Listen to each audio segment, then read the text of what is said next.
And we continue our conversation with the filmmakers, with the filmmakers and the input, the creative minds behind The Wall, raw stories of the 2018 Minneapolis homeless camp. We have with us Lorraine Shooter and director Brandon Ferdig.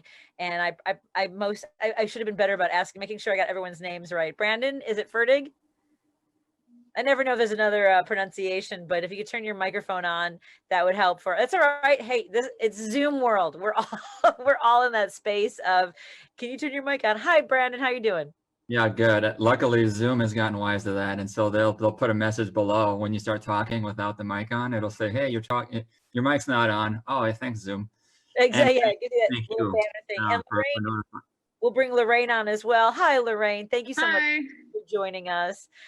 Tell me, Lorraine, about your work and how you got involved in this project. Well, I became a member of the Natives Against Heroin in Minneapolis. I am 13 years clean from heroin and crack cocaine. And I started one day. I was in Minneapolis and I was having a hard time, and I was about to go get some heroin, and I was riding down 25th and Bloomington, and I seen a group, and they were the Natives Against Heroin, and 25th and Bloomington is one of the more harder dope streets that we have in Minneapolis. And I stopped, and they shut it down, and they were handing out clean needles and picking up the needles and handing out harm reduction, doing some outreach work. And that's where I started there with a lot of the homeless work. And then I lived in Minneapolis, and I moved back to my reservation. I live on a reservation in Wisconsin, the Menominee Indian Reservation. And I came back from the reservation, and I seen how meth and heroin was affecting the Menominee people. And I started my own chapter, the Natives Against Heroin, the Menominee chapter.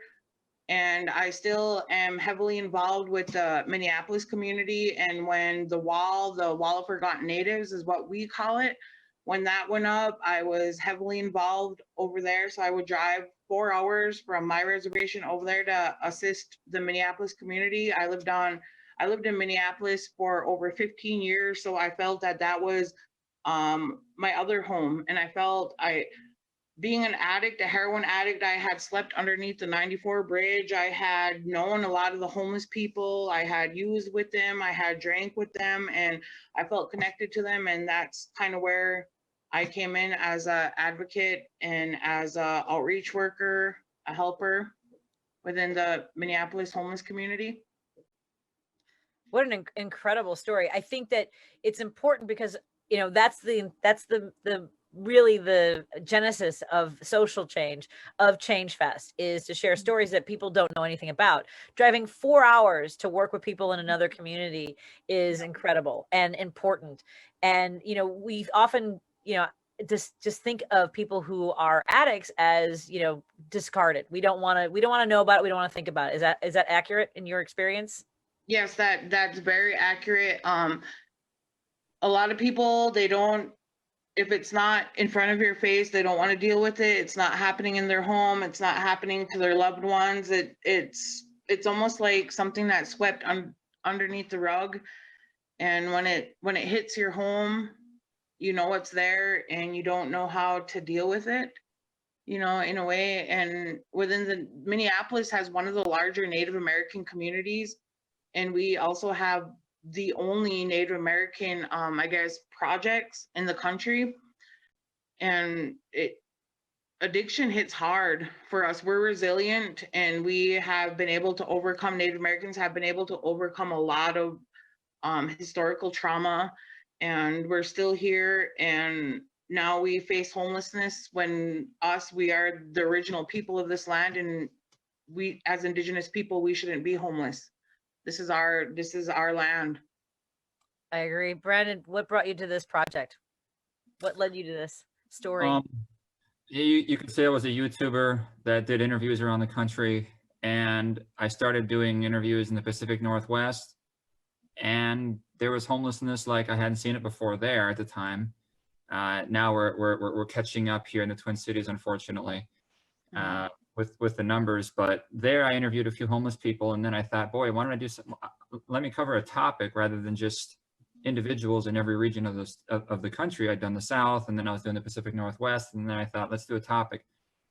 And then the Wall of Forgotten Natives sprouted up, and what was different about this camp in 2018 was that the city and the state gave it its blessing. It said, okay, you can stay here. Whereas before, the policy was to default to no, kicking them out and then just moving the problem around. It scattered about. But this time they said, okay, you can stay here. So then it blew up, and it grew up to, from 10 tents to 20 tents to 50 tents to over 150 tents. I mean, even for other than maybe some of the West Coast cities and maybe Chicago, New York. I mean, it was a very large camp. It was getting attention in New York Times and even some of the England papers. Russia Today did a story on it. And I started collecting interviews down there, and I collected enough interviews to where I thought, this isn't just a YouTube video. This is a movie. And so I started collecting stories from many people there, and it was their stories. It was their stories throughout the 4 months that I covered the camp, but then it was also a story about the camp itself, what the community was doing, what the city was doing, what the police were doing. And then eventually how it disbanded and where they went. And then sort of the epilogue of the film is how that went, the shelter that they built. And then you find out the fate of some of the main people you've gotten to know throughout these months that I covered them. I wish there was a happy ending to report, but as we know, the issue of homelessness is as bad as it's been. And as the previous Nellie, was it?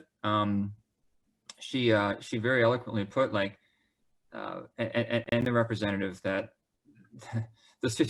like, it was bad in 2018. It stayed in 2019. And now of course we're in 2020, as people often joke about it being so awful. And as I've been often to point out online is, well, it is bad. And the people who get hit the worst are those who are most vulnerable. So the people on the lowest end of the economic ladder are going to be hit the hardest by the economic problems. That's true worldwide, but certainly in the US too. And then with the riots and the violence that happened in Minneapolis, as we all know, that too affects the inner city, the projects like Little Earth. So now Minneapolis, they've got a lot of homeless little camps around this as we speak. But anyway, long story short, that's how I came to make this film. Lorraine, during the filming of this movie, what was going through your mind as far as being able to share this story? What did you want to? What was your goal with working on this?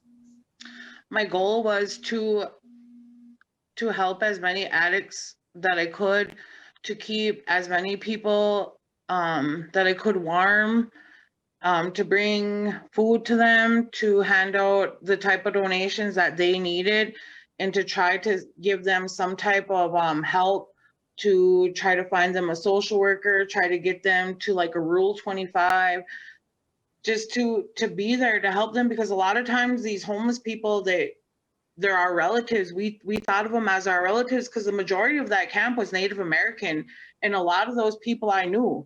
I have a woman that lives on the streets today that I still call my street mom.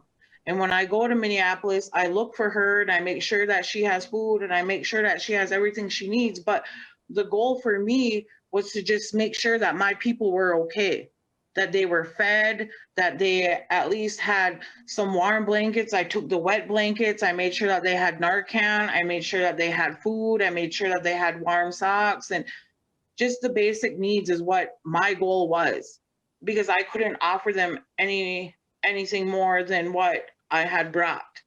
And I prayed a lot with them, because as Native Americans, we're real spiritual people, and I would sit and pray with them, and I'd let them tell me their stories, and a lot of times cry with them, or I'd let them use my phone or my laptop, just so maybe they could reach out to their families on different reservations in Minnesota to let them know that they're okay. Because a lot of times these families that are in these different reservations around Minnesota, or even in North Dakota or South Dakota, they don't even know if their family members are alive.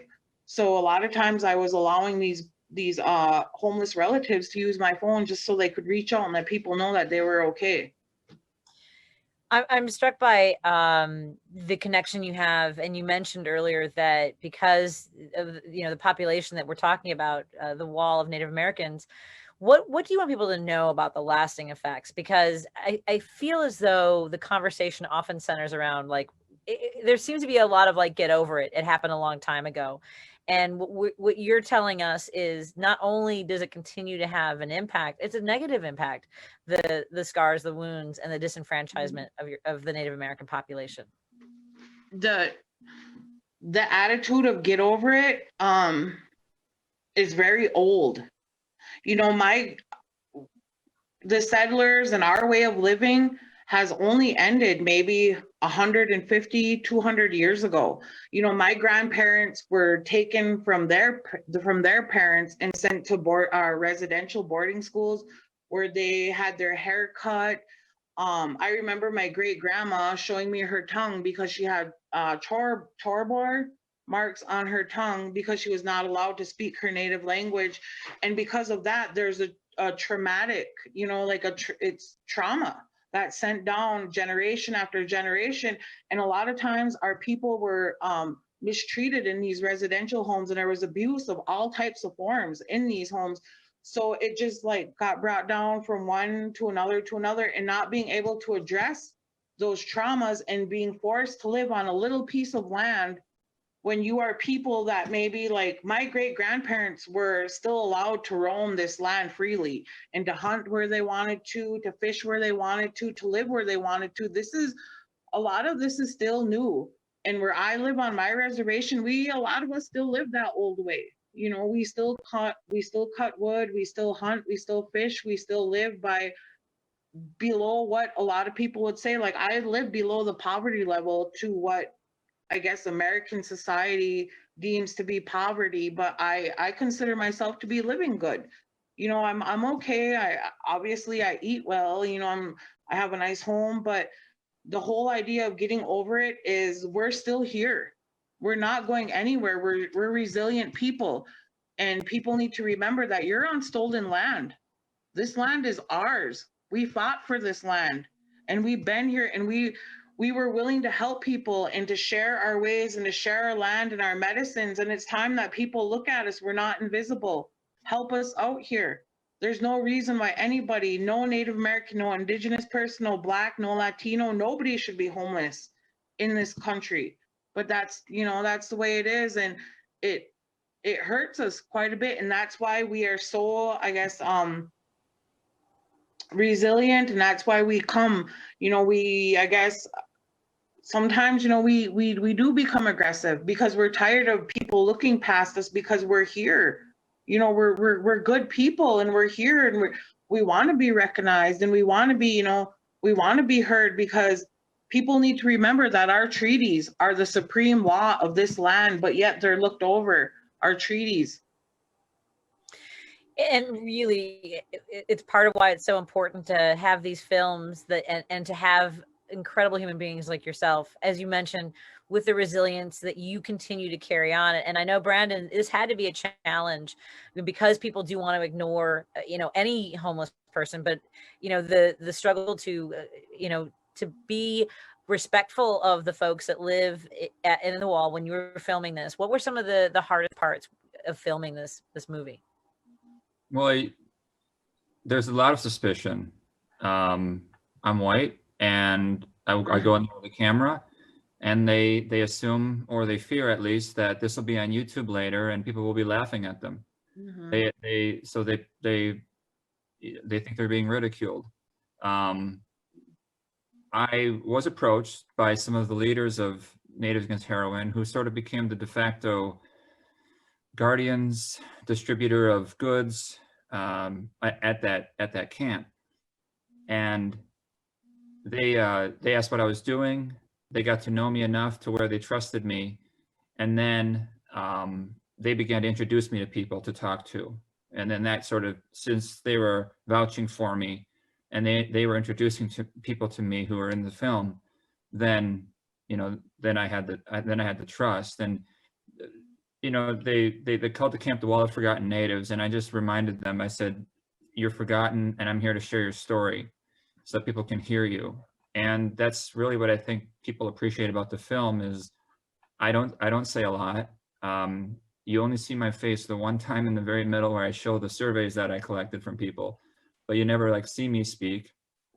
I do a little bit of voiceover, and then you hear me ask some questions in the film, but it's all them speaking. whatever was on their mind, wherever their story went is where the film went. Wherever the story of the camp went is where the film went. And people seem to really appreciate that. And I'm really happy that I was able to do as much as I could to get out of the way and let the story tell itself. And when they knew that that's what I wanted to do, then actually some people wanted me to talk to like let me talk to you. I want people to hear my story. I want, and then it became a service, and that's really what it's all about. I'm glad to hear that. And that has to be the hard part too, Lorraine, is the trust, right? When you talk about all the decades, the centuries of dismissing what many consider to be the, just survivors of victory, right? That's the settlers, the colonists, then the federal government, figure, well, these are the rewards of being the victors, is, having our say and dismissing those who don't. What can people do to support the work you do, to follow the work that you do? People can support the work that I do by looking at the homeless people as people. That's the first thing, to look at them as people. That a lot of these homeless people, they didn't wake up and say, hey, today I'm going to be homeless. Like in Minneapolis, I know I can't speak for any of the other cities, but I do a lot of outreach, and I was just out there last weekend, and you'd be surprised how many people actually have jobs that are living in tents. But because of Minneapolis all of a sudden being in like the top 10 cities to live in the country, the rent skyrocketed. That's why I'm living here on a reservation, is because I had a pretty good job, but I couldn't afford it being a single mom. I would have to live in the hood. And one of the things that I want people to remember, and first and foremost, is just to remember that they're people and they struggle just like the rest of us, and we don't know what their story is. Sure, a lot of them are addicts, a lot of them, are maybe veterans, but they're people. And there's so many different people out there with so many different stories. There's women out there that are hiding from their abusers, and it's not okay to look at them and think that they're below, because they're not. A lot of these people are struggling just like you and I, but yet they don't have any family. And a lot of these Native Americans that live in a city have never even lived on the reservation. So the only home that they know is Minneapolis or St. Paul, or the Bloomington, or the suburbs. But if anybody wants to help, I would just say, reach out to Brandon or me. I'm Lorraine Shooter. I have Natives Against Heroin, the Menominee chapter page. I'm on Facebook. I'm on Instagram, and a lot of times I take a lot of donations. Once a month I have a mace drive, a pepper spray drive to match me, like 30 pepper sprays. I ask my own community to match me, and I give them out down to a lot of the prostitutes. I don't want to say that, but a lot of the women that are homeless, the grandmas, the youngsters out there, I give them a lot of mace. But you can help by just reaching out to a lot of the organizations, the Natives Against Heroin, to Little Earth Community, to the Minnesota Indian Women's Resource Center, the American Indian Center in Minneapolis. There's a lot of different organizations that can use a lot of help. And there's a lot of different sober groups, Sober Squad, the Natives Against Heroin. There's the AA Red Road Wellbriety that also helps. A lot of these different organizations that I'm naming off are active within the Native American homeless community, and they look out a lot of times for the homeless community within the urban area of Minneapolis and St. Paul. Yeah, I would just echo a lot of what Lorraine said, and she listed off a lot of organizations that I'm sure listeners weren't able to jot all down. So I would just encourage them to find Lorraine, because she's being modest too. Actually, she's talking about what people can do. They can help homeless people, and so what Lorraine's saying, help people wherever you live, St. Louis, New Orleans, whatever.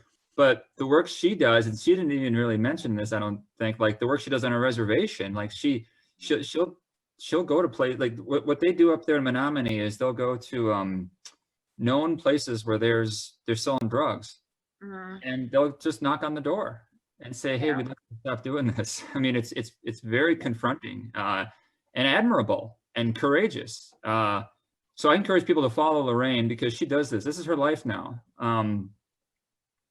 And then from following her, whether it's Facebook or Instagram, then you'll find out about a lot of these other organizations that she mentions.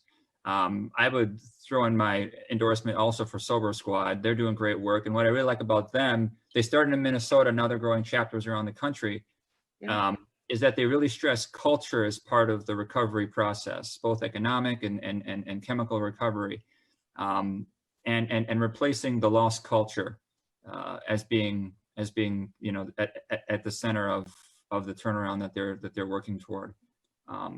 The Periphery is my media, and I do have the Periphery Foundation now starting up, and I'll be, the money I collect from the film on YouTube, the ad that runs at the beginning of it, that money all goes to these causes too.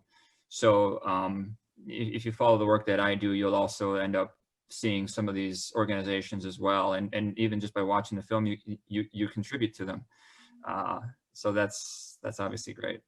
Well, I was going to ask you what your thoughts were on your participation with Changefest, Brandon. Oh, it's an honor. It's great. I mean, I was writing down a lot of what the first two guests were saying, both in terms of insights and their wisdom, but also like, I didn't know about a safe haven, and I didn't know about, is it the Illumination Foundation? What if from that film, and I wrote and I jotted it down. So from watching other films, this is a great networking opportunity.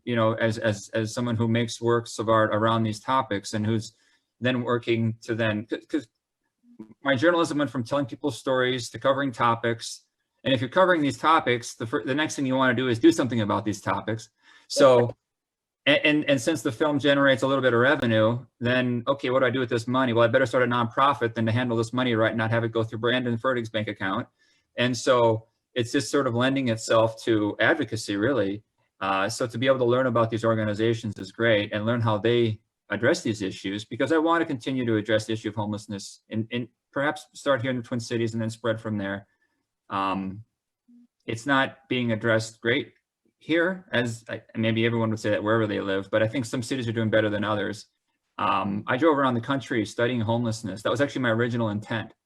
And then The Wall popped up in the Twin Cities in Minneapolis, and I said, oh, well, why don't I just make a movie about this? And I did. I'm going back to the issue of homelessness across the country, and then I'll resurrect some of that footage I got from Houston and Dallas, where they're doing things differently, especially Houston.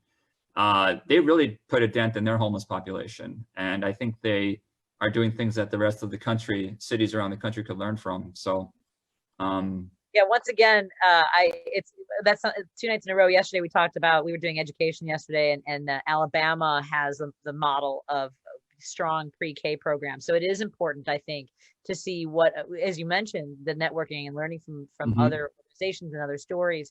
And I wanted to ask Lorraine, first of all, as Brandon was saying, I think that you are beyond courageous. Your fearlessness is inspiring, and I want to continue following your work. What has been your experience in participating in Changefest? It's been an eye opener, and I appreciate. I first of all, I'd like to thank Brandon, because Brandon, like he said, when he came to the wall, he's right. A lot of us were like, "Here come, who's this white guy over here with this?" We had to kind of shake him down a little bit and ask him some questions, but he's all right, and he came around and he helped us out a lot. But I really appreciate this opportunity to get out the homelessness that's going on within the Native American community in Minneapolis. And I hope that this reaches a further audience. And Brandon's, his documentary, The Wall, I hope that it brings more views and more people can see exactly what's going on within the homeless community, within the Native Americans, not only Native Americans, but across the country. And I'm thankful for this opportunity to speak on homelessness, because it is a hard topic, and it is a topic that people tend to turn and look the other way, because they have this assumption that it's just addicts that are homeless, or it's just people with mental disabilities. But there's a lot of different reasons why people are homeless. Thank you both so much for sharing this view into a world that really most of us have no idea. So I look forward to supporting your work and collaborating with you. Thank you both so much. Thank you. Patty. Thank you. Of course. And we want to talk now about the film.